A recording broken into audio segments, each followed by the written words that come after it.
Hello beautiful souls, क्या आप tired हो चुके हो यही सोचकर कि आपकी लाइफ 2026 में भी सेम रहने वाली है? क्या आपने 2025 में बहुत कुछ चाहा बट वो आपको नहीं मिल पाया?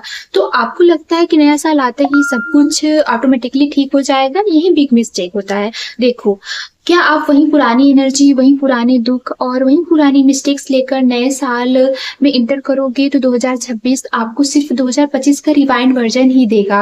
आज मैं आपको एक पावरफुल 7 मिनट का रिचुअल बताऊंगी जिसे मैंने 3 स्टेप एनर्जी क्लियरिंग मेथड नाम दिया है। ओके, ये मैं खुद अपने ऊपर अप्लाई करती हूँ। ये सबसे पहले मैं खुद पे अप्लाई करती हूँ, वो चीजें फिर मैं आपको बताती हूँ। तो ये मुझे काम किया है और ये आप पर भी काम करेगा अगर आप इसे ईमानदारी से करोगे तो। अगर आपने न्यू ईयर से पहले कर लिया तो मैं प्रॉमिस करती हूँ आपकी लाइफ में 1 जनवरी से ही नए डोर्स खुलने शुरू हो जाएंगे। तो सो ग्रैब अ नोटपैड और चलिए इस ट्रांसफॉर्मेशन की शुरुआत करते हैं। ओके, नमस्ते, मैं हूँ चंदा पटेल और आप देख रहे हैं आपका अपना स्पिरिचुअल ग्रोथ और मोटिवेशनल चैनल। अगर आप लॉ ऑफ अट्रैक्शन, मैनिफेस्टेशंस और इनर पीस की जर्नी पर है तो सब्सक्राइब करना बिल्कुल मत भूलना। बेल आइकन भी दबा देना ताकि ये जरूरी वीडियोज आपसे मिस ना हो। ओके, तो आप अपने पास एक नोटबुक और पेन रख लीजिए। जो बात मैं बताऊंगी आप उसे लिखते जाइए। तो आज की वीडियो में हम सबके लिए है, हम सब 2026 में कुछ नया चाहते हैं।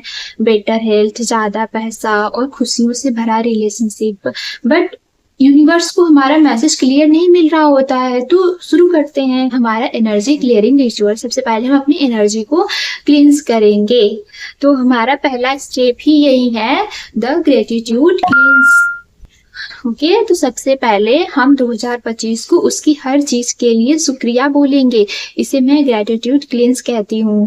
अपना नोटबुक लीजिए और 2 कॉलम बनाइए। ओके, कॉलम ए और कॉलम बी। सबके साथ कुछ ना कुछ तो अच्छा हुआ होगा, उसके लिए तो हम ग्रेटिट्यूड दे ही सकते हैं ना। तो दिन हम सबसे पहले कॉलम ए में क्या लिखेंगे, यहाँ वो 3 या 4 सबसे डिफिकल्ट मोमेंट लिखो जो 2025 में हुए हो। मे बी आपकी जॉब चली गई हो या किसी ने आपका दिल तोड़ा हो। नाउ उस इंसिडेंट के को सामने लिखो कि उस एक्सपीरियंस ने आपको क्या सिखाया है। एग्जाम्पल में, अगर आपकी जॉब चली गई हो बट इसने मुझे सेल्फ डिपेंडेंट बिजनेस शुरू करना सिखाया है, ये चीज लिखो उसकी आगे। उससे शिकायत मत करो। अब हम कॉलम बी की बात करते हैं। वो पांच छोटी चीजें लिखो जिनके लिए आप दिल से ग्रेटफुल हो। एग्जाम्पल, हेल्दी पेरेंट्स, घर का खाना, एक अच्छा दोस्त। उन सभी 5 चीजों को उसमें लिखो। ऐसा नहीं है कि आपके साथ कुछ अच्छा नहीं हुआ होगा, अच्छा हुआ होगा। आपके पास घर है तो ये भी बहुत बड़ी बात है, आप उसके लिए ग्रेटफुल हो सकते हो। आपको खाने के लिए खाना मिल रहा है, आपको पीने के लिए पानी मिल रहा है, आपके पास अच्छे अच्छे कपड़े हैं। ओके, आपके हाथ पैर अच्छे से काम कर रहे हैं। तो 5 चीजों को आपको लिखना है, उनके लिए ग्रेटफुल होना है। ठीक है, इन सभी चीजों को आप अपने नोटबुक में लिखिए। ओके, ठीक है, अब आगे चलते हैं। ग्रैटिट्यूड जो होता है ना, वो पुरानी निगेटिव एनर्जी को रिलीज करता है। जब आप पास्ट के दुख को लेसन के रूप में देखते हैं तो वो एनर्जी आपको आगे बढ़ने देती है। अपनी एनर्जी को 2025 की निगेटिविटी से फ्री कीजिए, उसको पकड़ के मत रखिए। ओके, देन अब हम चलते हैं स्टेप 2, बर्न द लिस्ट, मतलब रिलीज कर दो उसको। अब आते हैं सबसे इंपॉर्टेंट स्टेप पर, लेटिंग गो करना पर। मतलब एक नया पेपर लीजिए। अब वो सभी निगेटिव सेल्फ टॉक या लिमिटिंग बिलीफ्स लिखो जो आपके पास मतलब कि 2025 में थे।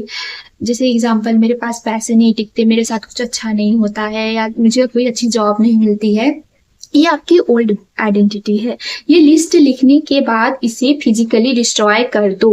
ओके, बर्न इट सेफली या फिर पानी में बहा दो। जैसे ही आप ये करते हो, बोलना, खुद से बोलना, मैं 2025 की इस पुरानी एनर्जी को अभी रिलीज करता हूँ या करती हूँ। ये काम क्यों करता है? क्योंकि लॉ ऑफ अट्रैक्शन तभी काम करेगा जब आपके पास स्पेस हो। आप पुराने गार्बेज लेकर नए गिफ्ट रिसीव नहीं कर सकते हो। आपको कुछ नया नहीं मिल सकता जब तक आपके दिमाग में कूड़ा भरा होगा। तो ओके, पहले उसको रिलीज कर दो। देन हम स्टेप 3 में चलते हैं। तो वाइब्रेशन को बढ़ाते हैं। कॉन्ग्रेचुलेशन, आपकी एनर्जी क्लियर हो चुकी है। अब हम 2025 के लिए 2026 के लिए वाइब्रेशन सेट करेंगे। ओके, तो आपके पास सिर्फ 3 विशेष हैं 2026 के लिए। ओके, वो 3 सबसे इम्पोर्टेंट चीज़ों को लिखो जो आप फ़ील करना चाहते हो। Do not right I want a car, right how want you feel. आप फ़ील कैसे करोगे जब वो आपके पास कार होगी? जैसे I feel financially secure and prosperous. Example I feel healthy, vibrate and energetic every day. I feel deep love and connection with my partner, या फिर फैमिली के साथ। आप ये सभी चीज़ें लिख सकते हो कि अगर आपको चीज़ें मिल जाएँगी तो आप कैसा फ़ील करोगे, ना कि उसके बारे में लिखोगे। अब ये 3 सेंटेंस को 3 टाइम्स रिपीट करो। ये आपकी 2026 की वाइब्रेशन है। सुबह उठकर इसको रिपीट करना है। ये तो मैंने एग्जांपल बताया, आप अपना कुछ भी ले सकते हो। तो दोस्तों ये था आपका 7 मिनट क्लींजिंग मेथड। याद रखो 2026 एक नंबर नहीं है, ये एक नया चैप्टर है। ओके, मुझे कमेंट बॉक्स में बताना कि आपकी 3 विशेस क्या हैं, जिनको भी आपने 2026 की विशेस को मैनिफेस्ट करना है, वो कमेंट में लिखो आई एम रेडी फॉर 2026। इससे हमारी कम्युनिटी की कलेक्टिव एनर्जी बढ़ती है, इससे सबकी वाइब्रेशन बढ़ेगी। और हाँ, अगर आपको ये वीडियो पसंद आया हो तो आप ऐसे ही पावरफुल मैनिफेस्टेशन टिप चाहते हो तो सब्सक्राइब करना मत भूलना। Okay, then go and manifest an amazing 2026. We'll see you in the next video. Love and light. Bye.